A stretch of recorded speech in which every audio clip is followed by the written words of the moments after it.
if I put it on the high side, then the low side looks lower in the end. So I'm trying to balance that. And I'm going to go from the rim here down to just above the undercut. So I'm going to scratch an area here where I will add the handle. Because this is leather hard, we felt it was leather hard. It was a little stiff. And I want the two pieces of clay to be the same dampness or wetness or softness. So I'm wetting this and scratching it to let the water go in, and then raising a texture so that it has a tooth to it. And I'll do the same thing here. I'll tap here. I'm going to cut this here first. And then tap here to spread the area. Scratch here, wet, and scratch again. And there's a rather aggressive texture there. And this will interlock with that when I compress. They will grab a hold of each other. And I'll see the water ooze out from the joint, and then there won't be any more joint. They'll just be unified. Okay? So when I do this, I turn the cup this way, right? And I push the handle up into the area that I want it to join. And I slide my hand up through that thickest area and compress into the wall. Okay, and then I turn and I look at the edges here and on the back side, and I don't want to see any linear pattern, right? If I see a line, that means it's not integrated. So I want to completely push that clay into the area where I want it to join. Okay? It's joined there. It's not coming off. And then I'll pull again.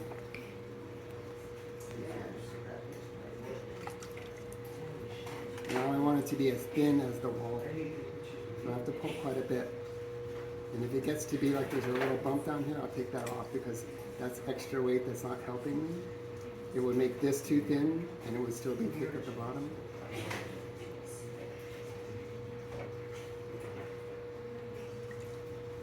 Again, it's too long. Okay, I'm going to put my hand inside here and let it fall over my hand like that. So I know that, you know, in the firing it's going to shrink a little bit and it's going to get a little bit tighter there, but I want my hand to go inside there and feel like my hand is comfortably fitting between the inside of the handle and the outside of the wall.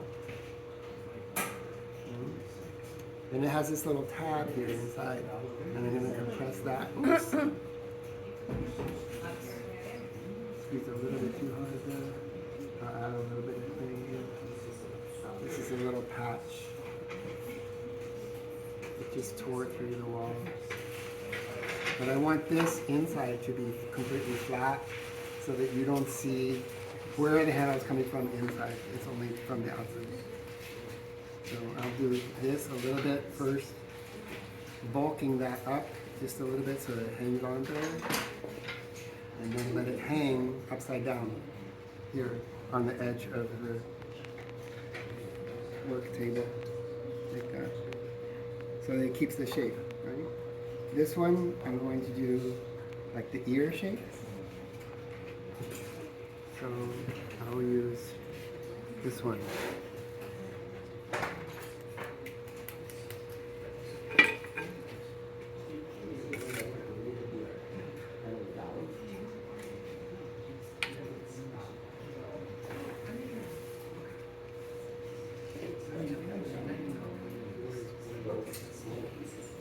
Where should it go? Here. I have many highs and many lows. I have to find a place where my mouth will be comfortable. So if I think of the handle going here, my mouth won't be comfortable here, right? But maybe here, and it would be comfortable here. So let's put it here. I'm going to start lower this time, not exactly at the rim, but slightly below the rim.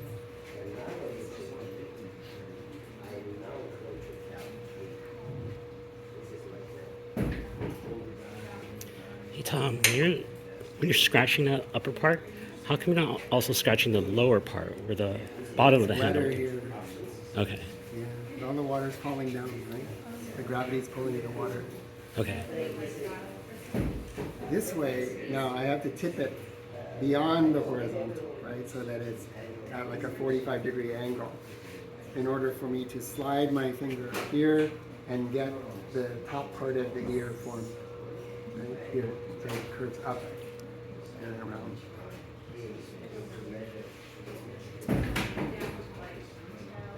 And then pull.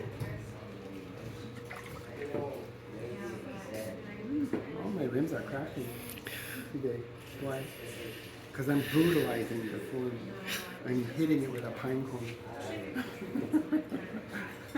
Monterey pine. Oh my God. Such a violent tree. You know, when it comes down hard. And when it drops those cones, they bounce on the ground. They don't just land softly. It's a brutal tree.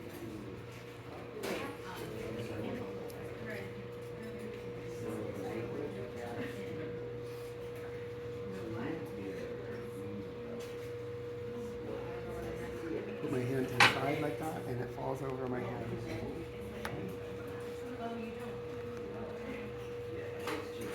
I want it to look like it's straight.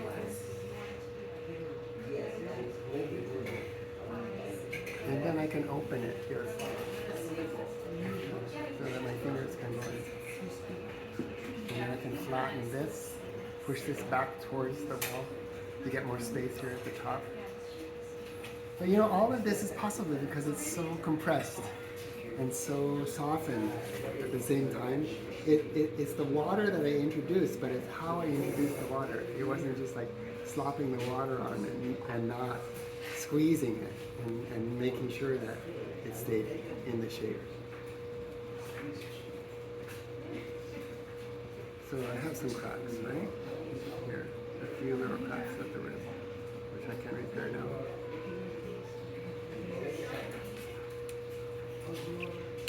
I kind of like this one. It's kind of rugged. It's kind of, you know, gutsy, the shape. I'll open this a little bit more here.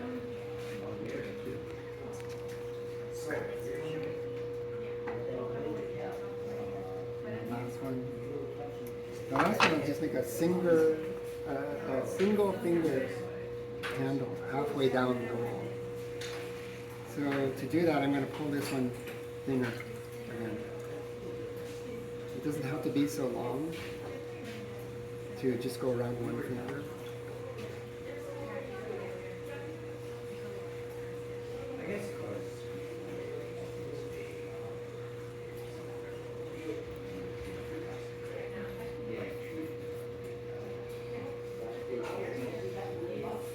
It's thicker at the bottom, so I'm going to cut that.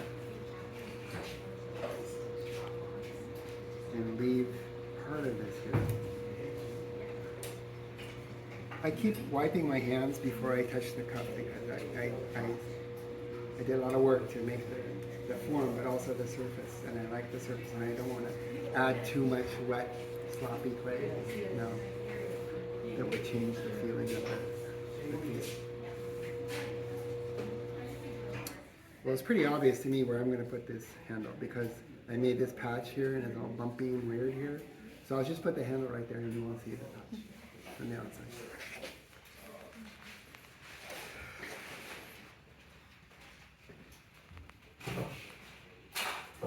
In this case, I'm scratching top and bottom.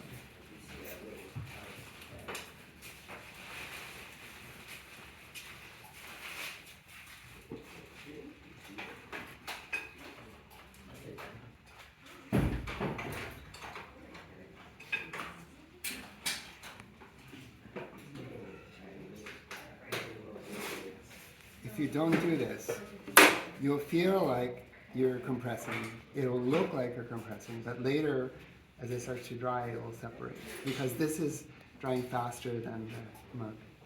So this will just fall right off.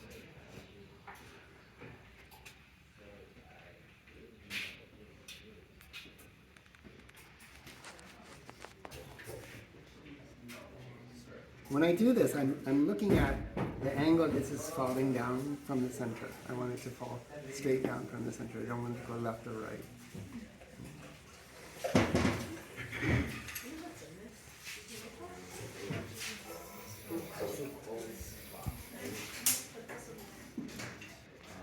So I can turn the bottom here completely under like this, and then compress here, and make a one finger angle.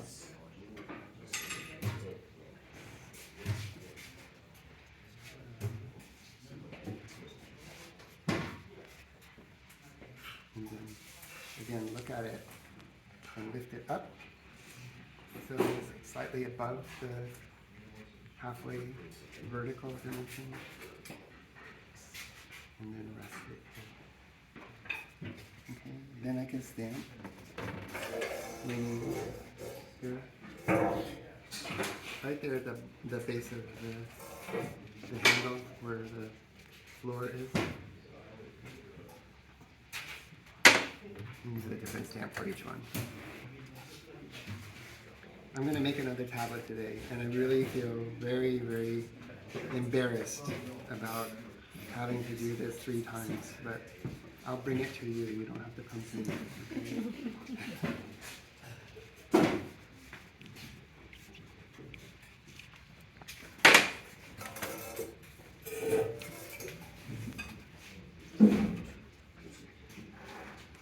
Ooh, upside down. That's good. Different, huh? Okay, I'm done. That's part of what I would like you to learn here.